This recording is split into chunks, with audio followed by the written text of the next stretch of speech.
Mesdames, Messieurs, bonjour ou bonsoir, ça dépend de l'heure à laquelle vous suivez cette émission débat et de l'endroit où vous suivez cette émission débat des radios-télévisions Ngoma et Kivu. Vous nous suivez en direct ou en rediffusion.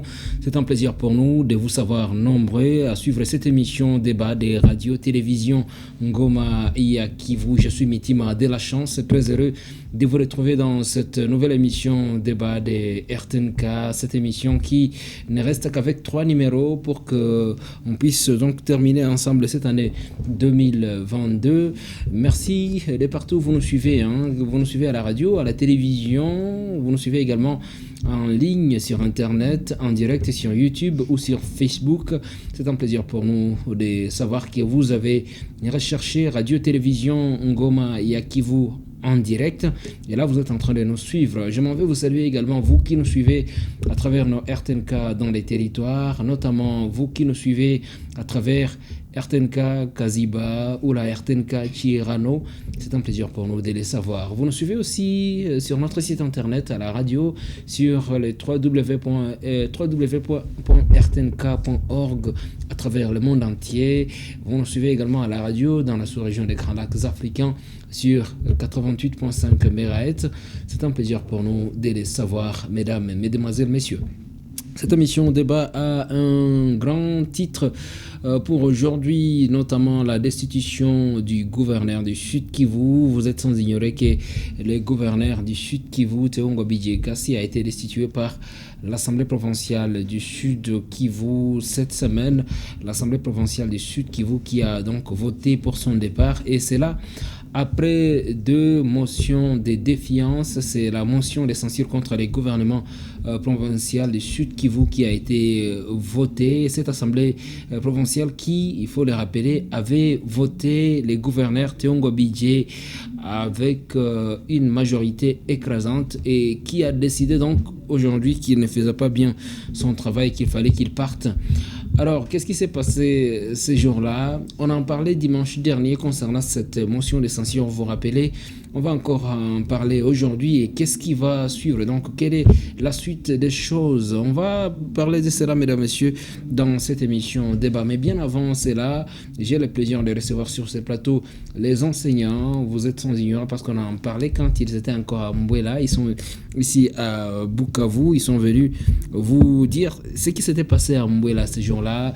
Cette rencontre entre, ces discussions donc entre l'État congolais, le gouvernement congolais et les enseignants autour de leurs préoccupations, les enseignants qui veulent voir l'amélioration de leurs conditions salariales et leurs conditions de travail. Également, ils ont été à Mbouela, dans la province du Congo central, du 28 octobre au 18 novembre cette année 2021.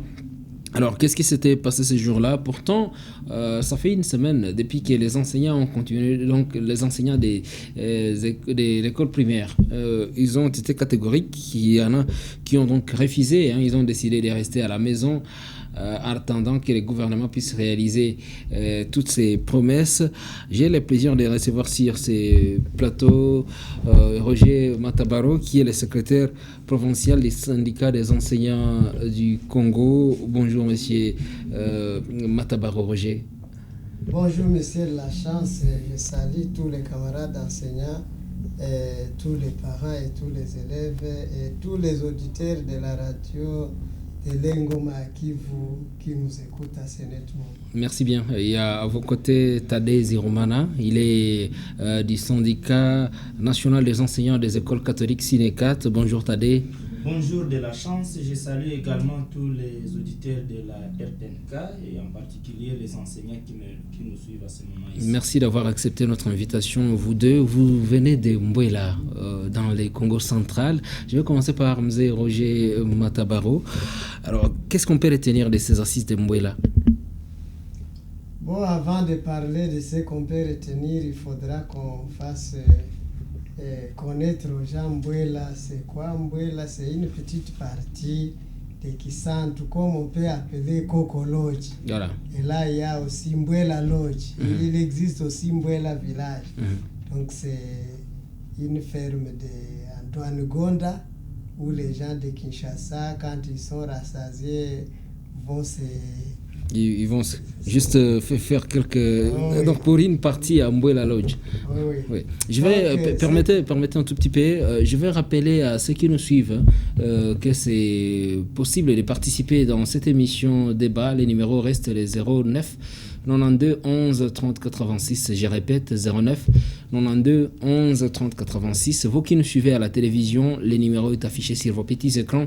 Également pour vous qui nous suivez sur Facebook et sur YouTube en direct. Oui, monsieur Roger, à vous la parole. Donc, ce qu'on peut retenir de Mbuela Lodge, c'est que nous y sommes allés. Du 28 au 18, nous avons siégé là pour les questions qui nous ont amenés à Kinshasa. Bon, nous sommes allés à Kinshasa, nous ne savons pas que c'est à Mbuela qu'on allait faire ces activités. Et je rappelle que nous étions partis réclamer la suppression des zones salariales, le paiement de nouvelles unités, le paiement du deuxième et troisième palier, mais aussi la mutuelle de santé qui doit être installée aussi au site Kivu. Et là, nous avons vraiment fait le travail tel que nous sommes partis le faire, parce que nous avons présenté la situation qui a fait assez que les enseignants puissent réclamer.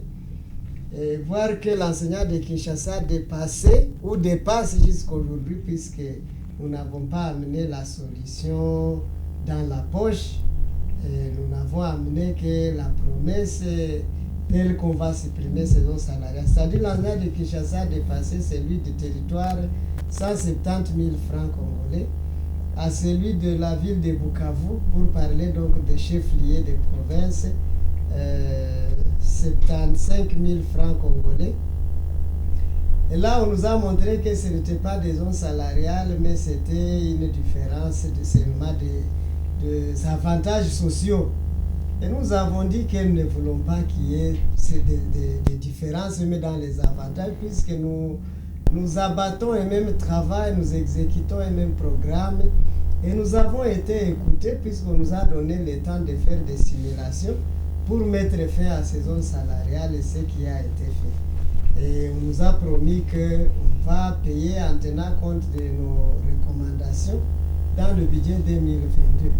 Pour ce qui est des nouvelles unités, nous avons trouvé qu'ils avaient déjà préparé un nombre là de 81 500 enseignants à nouvelles unités, mais ils nous ont montré que c'était des nouvelles unités seulement des écoles secondaires, des bureaux gestionnaires et des écoles maternelles, et qu'ils avaient déjà terminé à payer les nouvelles unités des écoles primaires, ce qui ne nous a pas convaincus. Pour ce qui est de deuxième et troisième palier, après avoir terminé la simulation pour les zones salariales, nous avons aussi ajouté, tel que c'était promis, qu'on paierait 250 000 francs congolais pour la deuxième, donc le deuxième palier, et 190 000 francs congolais pour le troisième palier. Nous avons ajouté à ce que nous avons obtenu après la simulation là, de suppression des zones salariales. Et ça a quand même donné quelque chose que si on exécutait vraiment l'annexe là où les accords de Bibwa, puisque là c'était une évaluation et ça nous a permis de faire des annexes, puisqu'il y a un point que nous avons débattu qui n'était pas dans nos réclamations, c'est-à-dire les points concernant les écoles et bureaux gestionnaires désactivés.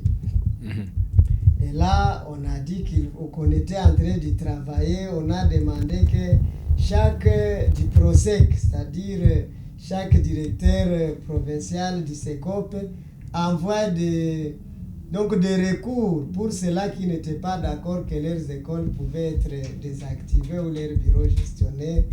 Et là, on nous a montré qu'il y a du PROSEC qui n'avaient pas encore envoyé les recours, mais nombreux, sur c'est plus de 50 provinces éducationnelles, beaucoup avaient déjà envoyé des recours et qu'on était en train de travailler.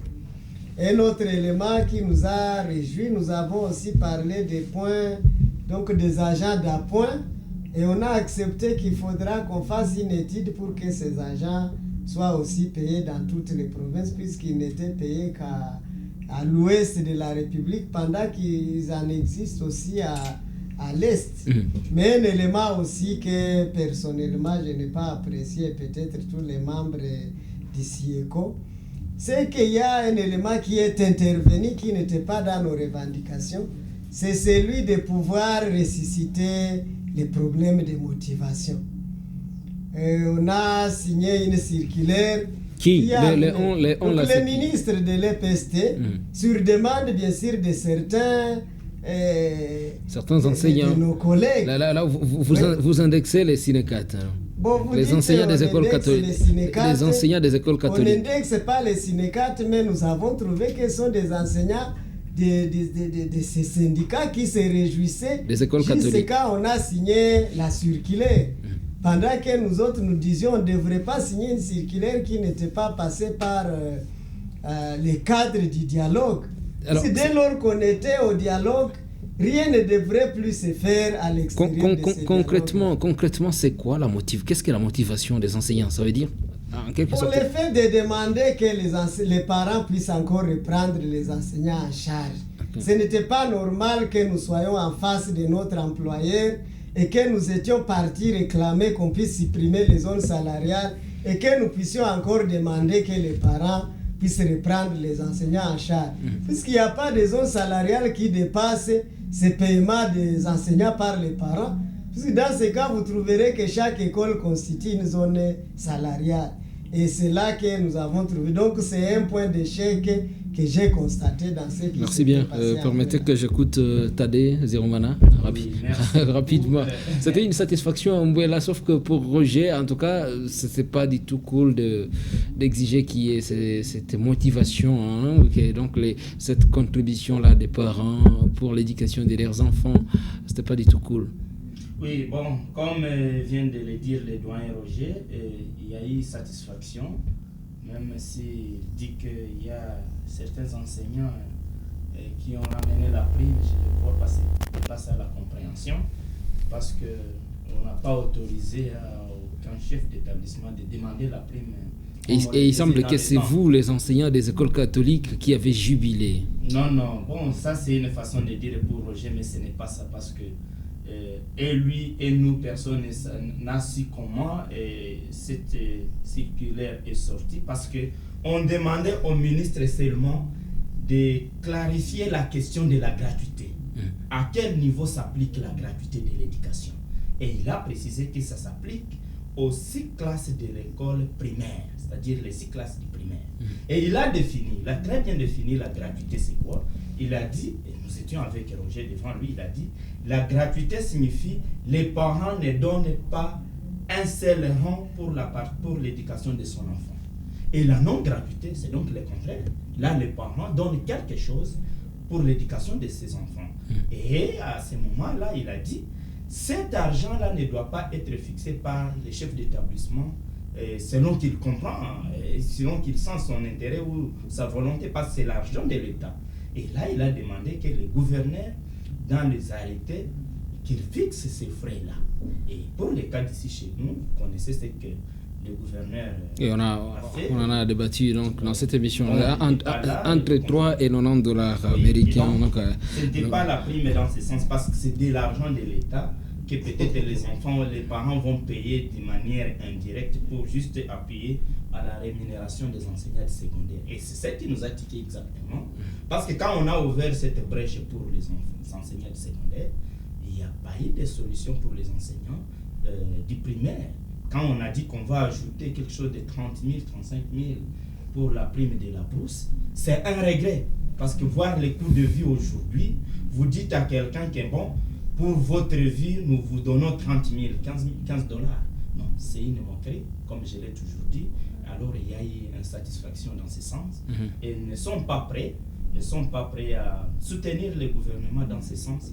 Parce que, comme c'est ce que Roger n'a pas dit peut-être au début, nous sommes allés en Mbouela quand nous étions dans la grève. Et tous les enseignants étaient animés que rien que la grève. Et dès lors qu'il n'y a pas de solution, on ne saura pas suspendre la grève. Mais malheureusement, arrivé là, c'est ce que j'ai dit, une surprise, on nous a divisés. Le gouvernement nous a divisés en créant quelque chose de frais de les frais de participation des parents à la rémunération des enseignants du secondaire. Mais à l'école primaire, on n'a rien dit. On nous a demandé de suspendre la grève. Nous, à notre niveau, on avait très mal accueilli cette préalable du gouvernement. Mais comme il faudrait qu'on échange, il faudrait qu'on dialogue, Vous avez appelé à la suspension de la grève, observé une sorte de trêve, mais les enseignants se sont réunis, ils ont refusé, ils ont dit la base a dit non, continuez vos histoires là, mais nous ici on continue avec la grève. Exactement, avait refusé de suspendre la grève et elle avait raison. Et nous, on a fait juste ce qu'on devrait faire, juste de communiquer que c'est ça la préalable qui est donnée pour que les négociations débutent. Et les enseignants, parce que nous à notre niveau on ne pouvait pas suspendre la grève, nous avons demandé aux enseignants de se réunir et que s'ils ont la même compréhension que le gouvernement, qu'ils suspendent la grève. Et ce qu'ils ont fait, nous a arrangé tous parce qu'ils ont dit, en tout cas avec la suspension sans avoir reçu quelque chose, une solution à nos problèmes, on ne saura pas lever cette grève. Et c'est comme ça qu'ils ont continué avec la grève. Et nous, comme syndicalistes, nous avions apprécié cette manière de Alors, faire. vous avez été à Mbouéla, où vous avez passé autour des 20 jours, c'est 3 semaines, 21 jours, et vous êtes revenus, vous deux, arrivés ici, vous avez fait la restitution, je l'espère bien, et appelant les enseignants à reprendre les chemins de l'école parce qu'il y avait cette promesse-là et que l'État... il y avait une sorte de 1 mois, donc il fallait attendre la promesse de l'État durant 1 mois et tout consort. Mais curieusement, les enseignants ont dit non. Dans les écoles catholiques, vous êtes des écoles catholiques, dans les écoles catholiques, c'était annoncé que les enseignements devraient commencer lundi passé. La situation a été telle qu'on l'a observé. Donc les enseignants qui ont dit pas question, nous on attend 1 mois, on attend que le gouvernement puisse réaliser sa promesse. Donc c'était un échec alors Mbouéla, en quelque sorte. Non, pour nous ce n'est pas un échec parce qu'on n'est pas, comme Roger l'a dit, nous ne sommes pas allés amener toutes les solutions aux problèmes qui étaient posés. Mais vous, les syndicats, vous teniez coûte que les enseignants puissent reprendre les chemins de l'école. On n'a pas tenu à ce que les enseignants puissent reprendre.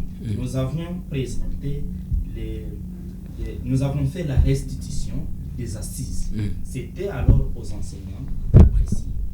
Chez nous, chez le Sinecat, les enseignants, parce que nous sommes réunis le samedi antérieur, à l'EP Matendo, il y avait plus de 4000 enseignants.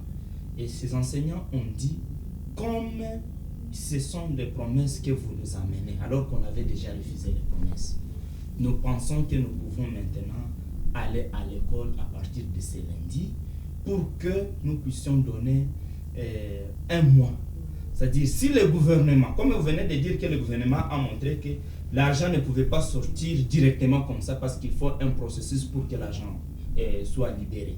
Donc, comme vous dites que dans 1 mois, peut-être la situation sera décantée, c'est en 30 jours. Est-ce que vous avez saisi, vous avez bien saisi les messages des enseignants? Parce qu'au niveau du CINEP, ils étaient vraiment catégoriques. Ils ont même fait une déclaration que nous avons fait passer ici à RTNK, comme quoi ils ne sont pas du tout d'accord. Ils attendent donc la tenue de la promesse par les gouvernements congolais. Vous savez de la chance. Et parce que je l'ai dit parce qu'il y a le secrétaire provincial du Sénécat, Jacques Chirmami, il m'a dit qu'il est un peu souffrant, prompte guérison, prompte rétablissement donc à lui, qui a balancé un message comme quoi il y avait reprise de cours lundi alors que dans la réalité ce n'était pas ça.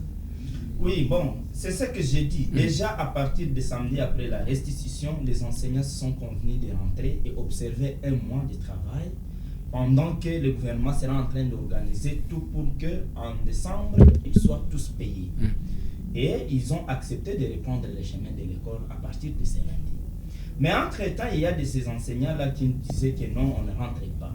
Et les syndicats ne pouvaient pas faire un contrepoids sur la volonté de la majorité des enseignants. Et c'est à ce moment-là que le Sinecat a accepté que les enseignants qui veulent rentrent et que les autres qui ne veulent pas, bon, qu'ils se gèrent comme ils veulent, Mais ce n'est plus une grève officielle dès lors qu'on avait déjà dit que non, nous suspendons la grève. Donc ceux qui ne sont pas encore à l'école, bon, ça n'engage qu'eux-mêmes. Si le SYNEP a décidé de continuer la grève, c'est sa déclaration et ça n'engage que le SYNEP. Parce qu'il n'y a pas un syndicat qui dépend de l'autre. Est-ce que ça fonctionne dans les écoles primaires, donc au niveau des écoles catholiques? Oui, partout, parce que c'est toute l'étendue de la province. Les écoles et les enseignants des écoles conventionnées catholiques du primaire ont D'accord, sauf certaines écoles, parce qu'on a suivi. Ça va. À Baguira, là-bas, il y a des gens qui ont refusé d'aller à l'école. Bon, ça n'engage que. Alors, maintenant que j'écoute M. Roger, vous êtes réunis, c'était lundi, pour prendre une décision, hein, les enseignants du SIECO. Bon, la réunion de lundi ou l'assemblée de lundi n'était pas une assemblée de décision, c'était une assemblée de restitution, comme les autres l'avaient fait avant nous. Nous avons été empêchés et nous n'étions pas en retard par rapport à eux pour la restitution. Comme venait de le dire le camarade Tadé, aucun syndicat ne dépend de l'autre, chaque syndicat est autonome, il peut agir au moment qui le plaît. Et dans la restitution, nous avons tout montré aux enseignants, c'est que le gouvernement a promis et c'est qu'on va immédiatement faire, puisque le gouvernement avait promis de donner une prime de gratuité. La prime de gratuité, et quand nous avons compté les 9 milliards qu'on nous avait dit là-bas que l'on va donner aux écoles primaires, en divisant par plus de 300 000 enseignants, 321 000, c'est 700 combien, nous avons trouvé que ça allait dans les 30 000 francs congolais. Et avant même de quitter Kinshasa, on avait déjà terminé le listing des mois de décembre, peut-être pour attirer les enseignants à pouvoir entrer. Et ces listings sont déjà distribués dans les écoles et les 30 000 s'y trouvent déjà. Mais les enseignants, s'ils ne sont pas rentrés, ce n'est pas parce que on a donné des promesses, mais ils se sont trouvés on les a divisés. C'est qui? On les enseignants, les représentants les ont divisés en convoquant le ministre à pouvoir signer une circulaire qui demande que les parents reviennent à la prime. Puisque le ministre lui-même dans son discours, il a dit, on m'a demandé, il n'a pas dit qu'il lui a demandé. Vous êtes en train de m'empêcher de parler de on. Oui, mais lui-même a dit, on m'a demandé de clarifier c'est flou, les champs d'application de la gratuité. Il n'a pas dit qu'il lui avait demandé de clarifier ces champs d'application. Mais nous-mêmes, comme grandes personnes et observateurs, quand nous avons observé ce qui s'est passé là, et certains même enseignants du Sénécat venaient nous dire qu'ils ont même amendé la circulaire du ministre. Ce que j'ai dit, je l'ai dit en connaissance des causes. J'ai vu certains qui nous ont dit qu'ils ont amendé. Et si j'ai eu à recevoir même cette circulaire après sa signature, c'est l'un des membres du Sénécat qui me l'avait donné. Il ne parle pas du Sénécat, puisque tous les membres du Sénécat, partout ils étaient d'accord que c'est là, puisque nous avons fait une réunion à des reprises avec le ministre, et je le voyais toujours activé à dire au ministre que s'il signait cette circulaire, le lendemain les écoles ouvriraient. Donc, c'est pas si nous suivions de la même manière avec Tadé, et quand il dit qu'on a imposé cette circulaire, on ne l'a pas imposé, on a fait une pression sur les ministres que nous ne connaissions pas, et peut-être il y avait même déjà des pourparlers avant Mbouela à partir des provinces pour demander au ministre de pouvoir signer cette circulaire. Puisqu'il a dit, bon, je n'ai pas honte de me contredire. Donc il était dans l'obligation et il devrait se contredire et il s'est contredit, n'oubliant qu'il va maintenant diviser les enseignants. Et ces enseignants sont en train de se dire maintenant, nous rentrons comme enseignants des écoles primaires. Les amis des écoles secondaires seront en train de toucher l'argent qui vient de chez les parents et nous ne restons que l'argent qui vient de l'État. Mais nous avons les enfants dans les écoles secondaires les collègues ont aussi des enfants dans les écoles primaires. Est-ce que nous serons en train d'aller toucher notre argent et l'amener aux amis, aux collègues du secondaire? C'est ça le problème aujourd'hui. C'est un problème qui existe entre les enseignants eux-mêmes, mais que l'État doit tout faire pour mettre fin à ces problèmes-là, comme les enseignants, par leurs représentants, certains de leurs représentants ont été mis dans ces conditions-là. Mais est-ce que... Donc, vous m'avez posé la question de la restitution de lundi. J'ai restitué. Après restitution, les enseignants ont dit nous ne rentrons pas. Il faut que nous puissions voir, qu'on puisse aussi nous clarifier comment nous allons vivre. Puisque j'ai posé la question, est-ce que les enfants des enseignants du primaire ne paieront pas au secondaire? Quelqu'un m'a dit que non, on n'accepte pas ça. Vous voyez là où arrive le niveau d'égoïsme aussi de nous enseignants. Et il y a un monsieur qui m'avait dit là à Mbuela, qui est un inspecteur mais proche du gouvernement, qui a dit pourquoi vous êtes en train de combattre la circulaire au lieu que nous puissions demander, nous battre maintenant pour que les enfants des enseignants du primaire ne puissent pas payer. Vous êtes en train de combattre la circulaire du ministre. Et arrivé sur terrain, j'étais la fois passée à Nyangezi, j'apprends même que certaines écoles sont en train de refuser que l'enfant d'une enseignante ne peut pas payer la moitié. Et qu'il dit que puisqu'il est prévu que l'enfant de l'enseignant doit payer la moitié, qu'on dit que les enseignants, ici nous sommes dans le système patriarcal et la femme n'a pas droit. Moi j'ai dit cela n'existe plus.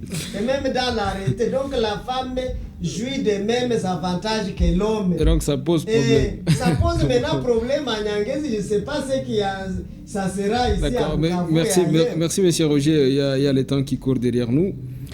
Je vais vous proposer d'aller au Nord Kivu rencontrer Bahala Chamavou Innocent. Vous étiez avec lui à Mbuela. Il est le président de la force syndicale nationale, Fosinat, au Nord Kivu. Lui, il est allé expliquer, faire la restitution auprès des enseignants dans la périphérie de Goma. Je vous propose de suivre cette petite vidéo de 2 minutes et demie. Et dans quelques instants, nous serons de retour sur ce plateau pour, bien sûr, une brève conclusion. Donc, c'est qu'on peut retenir. Donc, regardez Bahala. Notre restitution sur les accords de Mbuela. La question que je vais vous poser est de savoir, êtes-vous satisfait avec les accords qui ont été signés entre le gouvernement et le banc syndical? Oui. Êtes-vous satisfait par ces accords? Oui. Alors, ceux qui sont satisfaits par les accords, après les explications, peuvent manifester. Merci, camarades. Alors, je vais vous demander une dernière question. Avez-vous déjà vu la prime de la gratuité sur les listings de décembre? Oui. Ceux qui ont vu la prime de la gratuité sur les listings de décembre peuvent se manifester. Alors, dans cette vision du chef de l'État, la gratuité de l'enseignement, allons-nous retourner à la prime à l'école primaire? Non. Je pose encore la question. Allons-nous retourner à la prime à l'école primaire? Non. C'est ainsi que nous sommes en train de dire à la face du monde. Nous sommes en train d'enterrer les anciennes habitudes. Ça signifie ceci. Les gens qui croient encore que les parents vont payer la prime à l'école primaire, ils se trompent. La gratuité de l'enseignement à l'école primaire, tous les enseignants dans la province éducationnelle Nord Kivu 3, ici représentés, nous sommes dans ces bateaux-là. Y a-t-il une école primaire qui ne fonctionne plus ici chez nous? Non. Donc, je peux dire avec certitude que toutes les écoles primaires dans la province éducationnelle Nord Kivu 3 fonctionnent, camarades. Oui. Bien, merci. Alors, je vais vous demander une chose. Qu'est-ce qui reste de notre mission après ces assises? C'est le suivi. Qu'est-ce qui reste reste notre mission après ces assises, chers amis? Alors, je vais vous dire une chose. Tel que ces accords ont été signés, nous tous, nous donnons la mission de suivre leurs applications étape par étape dans le temps et dans l'espace. Alors, un message particulier que nous pouvons adresser aux autorités de la République démocratique du Congo, c'est de les remercier pour avoir accepté de prendre l'engagement de signer ces accords dont vous tous vous voyez, qui répondent à toutes nos revendications, telles que c'était écrit dans notre cahier de charges, et de leur demander de les appliquer point par point comme ils ont commencé à le faire. Ainsi, et avec ça, nous remercions et nous appelons à tous les enseignants des écoles primaires d'œuvrer encore avec certitude parce que l'ère de la gratuité est une vérité. Je vous remercie. Camarades O, organisez. Camarades O, organisez. Camarades O, organisez. Camarades O, organisez.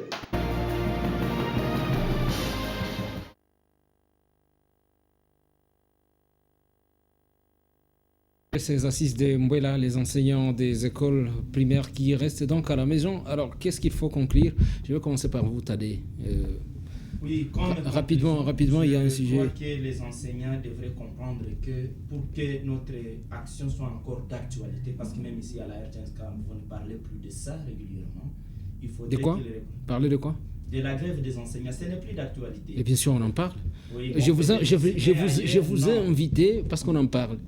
Oui. Et donc, nous, on a pensé qu'il faudrait que les enseignants d'abord reprennent le chemin de l'école et qu'on confine encore de nouvelles stratégies. Parce que si nous sommes ensemble, nous pouvons confiner des stratégies qui vont amener au gouvernement de répondre favorablement aux demandes des enseignants. Et donc, dans un mois, si rien n'est fait par le gouvernement, nous serons encore obligés de reprendre la grève. Parce que rien ne nous empêche d'être en grève à temps et au moment voulu. Est-ce que vous avez déjà commencé les cours? Ça aussi, mon cousin. Oui, les cours ont commencé, c'est ce que je vous ai dit tantôt. Les cours ont commencé dans certaines écoles. Dans certaines écoles, oui. Il y a d'autres écoles qui ont refusé de commencer. Monsieur Roger, qu'est-ce qu'il faut dire? Mais à l'école secondaire, les cours ont repris normalement, il n'y a plus de problème. Avec courage, parce que là, il y a la motivation. Bon, ce n'est pas seulement la motivation. Les enseignants, bon, vous savez, la compréhension de la chose ne peut pas marcher de la même manière. Ça se comprend. En fait, même à l'école primaire, il y a eu la motivation de la gratuité. Il y a cette motivation. Mais c'est quelque chose déjà. À la tenue d'Ibanda, il y a eu ces communiqués qui ont été lancés samedi. Semble-t-il que c'est autour des $55 par trimestre. Donc $55 première tranche, 50 deuxième et troisième tranche. M. Roger, rapidement, qu'est-ce qu'il faut conclure? Bon, ce qui m'étonne, moi, je n'ai pas écouté Chamav, mais quand je l'ai entendu à Matendo, lors de cette assemblée-là des enseignants de l'ex-Kivu et Tanganyika, il a dit que celui qui demandera encore la motivation, il faut qu'il soit arrêté. Mais il était dans le premier plan dans la revendication de cette motivation à Mbouela. Et je vis là où il signe qu'il faudra que chaque parent paye $150 par trimestre. Et là, je me dis, vous voyez le nombre d'enseignants qui réunit là. Donc, c'est comme dans la palabre, on parle de deux femmes qui se disputaient un enfant. Celui dont l'enfant n'appartenait pas a demandé qu'on puisse déchirer cet enfant, qu'on puisse le partager. Mais la mère propriétaire de l'enfant a dit non, laissez cet enfant. Donc, comme conclusion, nous avons été dans l'assemblée et aujourd'hui nous allons évaluer, puisque les enseignants du primaire ont été déçus de l'attitude de leurs collègues du secondaire qui leur disaient que non, vous n'êtes plus soutenus et vous ne serez pas soutenus par les enseignants du secondaire. Et qui leur disait d'aller faire payer aussi. Conclusion. Aujourd'hui, nous allons voir la conclusion ne peut être tirée qu'à partir de ce que les enseignants vont nous dire aujourd'hui. Donc vous avez une rencontre donc nous avons c'est une dimanche. rencontre à Nyamungo à 10h pour que les enseignants puissent nous dire s'ils continuent ou ne continuent pas. Et leur informer aussi de leurs 30 000 qui sont venus, mais qui sont incorporés dans les frais de fonctionnement. Puisque là où il y a des chefs d'établissement méchants, ils risquent aussi de ne pas leur donner cet argent, en leur brandissant que cet argent vient dans les frais de fonctionnement. Mais aussi, il y aura des difficultés pour cet argent. J'étais à Niangé, je trouve une école où Merci, M. Roger. Nous courons derrière le temps. C'est elle qui continue à prendre les frais de fonctionnement et ne les donne pas à l'école. Merci. Si elle prend aussi cet argent des enseignants, est-ce qu'elle va donner ça à l'école? Merci, messieurs. Merci à vous deux. Merci d'avoir accepté notre invitation. Et prochainement, vous serez encore dans d'autres sujets du débat des RTNK. Merci beaucoup à M. Tadé Zirumana, membre du SYNECAT, le syndicat national des enseignants des écoles catholiques ici au Sud Kivu. Merci. Merci à Roger Matabaro, il est le secrétaire provincial du syndicat national des enseignants du Congo Sieko Sud Kivu. Merci, monsieur Roger. Je vous remercie de m'avoir invité. Merci beaucoup. Et les soucis que vous avez vis-à-vis de l'éducation. Merci beaucoup. D'accord, merci. Merci, monsieur Roger. D'accord, merci beaucoup. Nous sommes en train de suivre donc la situation. Mesdames, messieurs, dans quelques instants, ce sera la suite du débat. Nous prenons les sujets, notamment la destitution du gouverneur du Sud Kivu. C'est donc tout à l'heure avec d'autres invités qui seront avec moi sur ces plateaux des radios-télévisions Ngoma et Kivu pour la suite de ces débats des RTNK. Restez donc branchés. Je vous rappelle le numéro de téléphone 09 92 11 30 86 09 92 11 30 86. Pour vous qui nous suivez en dehors de la RDC, vous pouvez commencer par les codes plus 243 9 92 11 30 86 et nous faire des messages via WhatsApp comme vous l'avez toujours fait. Je vous invite à suivre ces quelques images de dommages pour vous qui nous suivez à la radio. En fait, ce sera juste des sons. Nous allons voir Bukavu ancien à l'époque c'est en 1964, si je me rappelle bien, la guerre des Moulélé. C'était en 64 à l'époque. Et puis d'autres éléments à découvrir également sur Radio-Télévision Ngoma ya Kivu tout à l'heure. Et nos pensées également à ces enfants qui ont péri sur une rivière samedi au Kenya lorsqu'ils se rendaient dans une cérémonie quelque part. Et vous allez voir cela tout au long de cette émission débat. L'Airbus qui a donc traversé une rivière, il n'y avait pas de pont et tout simplement l'engin a chaviré. Il y a une vingtaine de morts. Un peu plus, estiment certaines sources.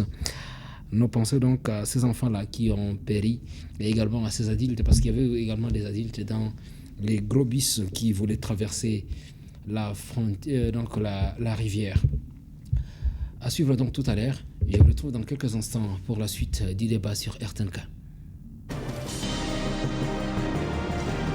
Nous étions partis à Troyes jeudi en fin de matinée.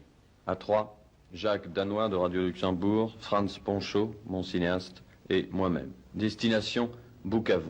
Depuis la veille, en effet, les informations en provenance de cette ville étaient plus qu'alarmantes et l'on avait même dit que Bukavu était tombé aux mains des rebelles. Nous sommes arrivés en début d'après-midi à l'aérodrome de Kamembe, Kamembe qui se trouve en territoire rwandais à 5 km environ de la frontière. Nous étions les premiers journalistes à débarquer. Premier contact avec les réfugiés européens et congolais. Premier contact aussi avec la réalité de la bataille. 10 soldats morts et quelques 30 blessés qu'on amenait en civière sur la plaine pour embarquer à bord du C-130 qui repartait aussitôt pour Léo. Première étape, la frontière, le pont de la rue Zizi.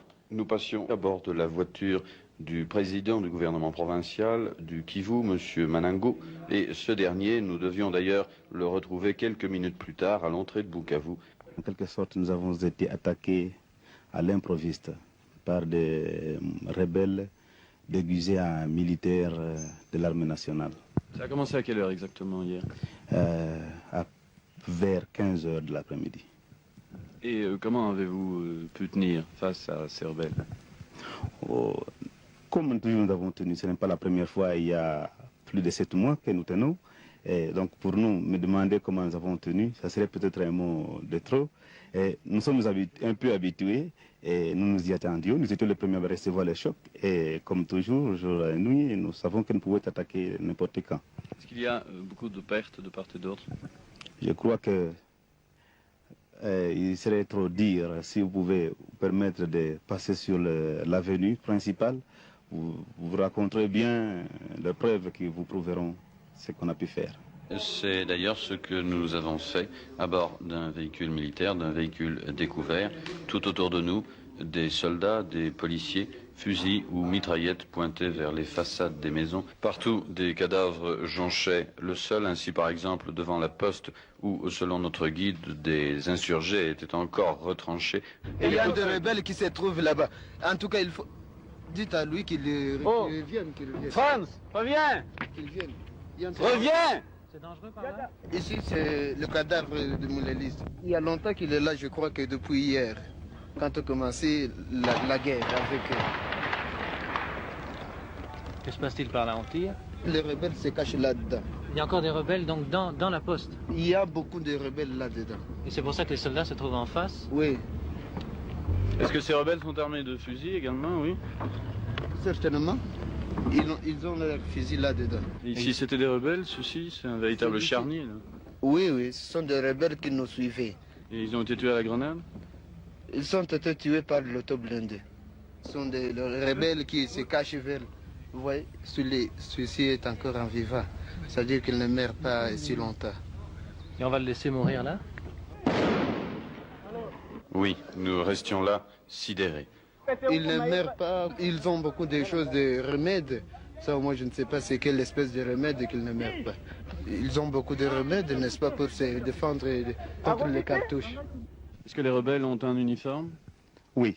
Lequel? Ce qui leur a permis de pénétrer facilement dans la ville. Ils ont l'uniforme de l'armée nationale? Oui, d'autres habillés en PM, d'autres en smock, tenue de commando. C'est pour ça maintenant que vous mettez des drapeaux jaunes sur les voitures? Et les drapeaux jaunes sur les voitures, c'est pour signaler aux avions qui souvent interviennent à temps, donc distinguer nos véhicules de ceux des rebelles.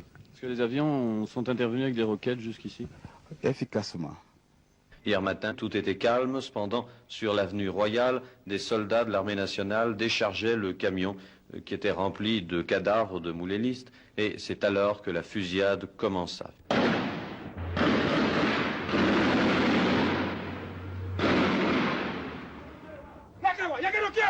Et c'est alors qu'un des soldats qui descendait du résidence est venu nous avertir qu'il avait vu tomber notre cinéaste Franz Poncho.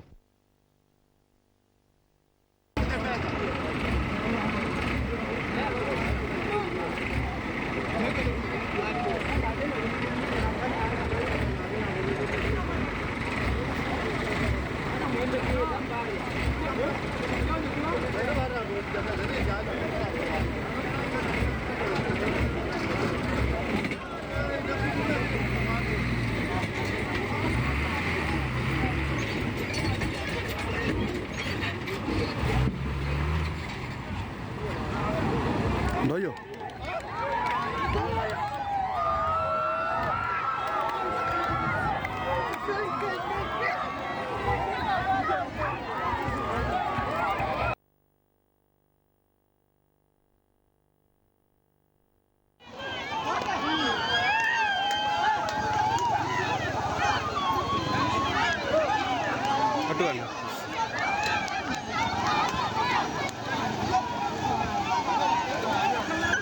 Kuna watu wanakunywa maji hapo.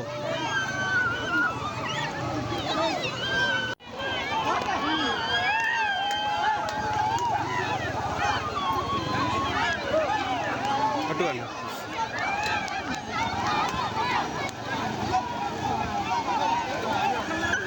Kuna watu wanakunywa maji hapo.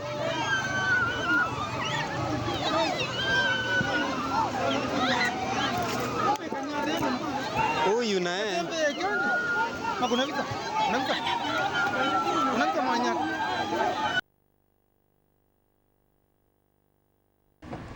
Vous êtes à France 24, je crois que je suis convaincu que vous avez des sources beaucoup plus crédibles, selon votre entendement, qui peuvent affirmer ou infirmer tout ce qui se dit, en termes, par exemple, de la présence des troupes étrangères sur le sol congolais. Mais puisque c'est nous qui sommes acteurs majeurs sur les terrains, puisque nous menons ces opérations chez nous, pourquoi on aurait honte, pourquoi on se gênerait de vous dire, d'affirmer ici que ces troupes sont chez nous? Mais puisqu'elles ne le sont pas, elles ne sont pas chez nous, pourquoi nous viendrions ici nous plier à la volonté de ceux qui cherchent des scoops, des sensationnels, parce qu'ils l'ont dit et nous on doit accepter? Non, nous avons été dans les mêmes écoles avec ceux qui les disent, ou qui affirment, qui soutiennent ces thèses-là. Nous avons été dans les mêmes écoles. Ils n'avaient pas été les meilleurs. Pas du tout. Alors, quand nous nous retrouvons, nous disons, ceci a la couleur blanche, mais il a la couleur blanche et il n'est pas noir. Il n'y a pas de troupes ougandaises sur le sol congolais. Nous sommes en train de mutualiser les renseignements. Ça signifie, en termes clairs, que nous partageons les renseignements sur l'ennemi commun, l'ADF. L'armée ougandaise évolue chez elle. Nous évoluons chez nous. Mais quand l'ennemi commun est signalé sur la frontière commune, nous agissons en même temps, en échange de renseignements, et nous le neutralisons. Voilà tout. Voilà. Si c'est cela qui s'appelle présence de troupes ougandaises, alors il faudrait bien qu'on revienne à Maurice Grévis pour qu'il change le narratif ou l'explication des mots, l'étymologie des mots. Parce qu'ici, chez nous, il s'agit de cela et pas...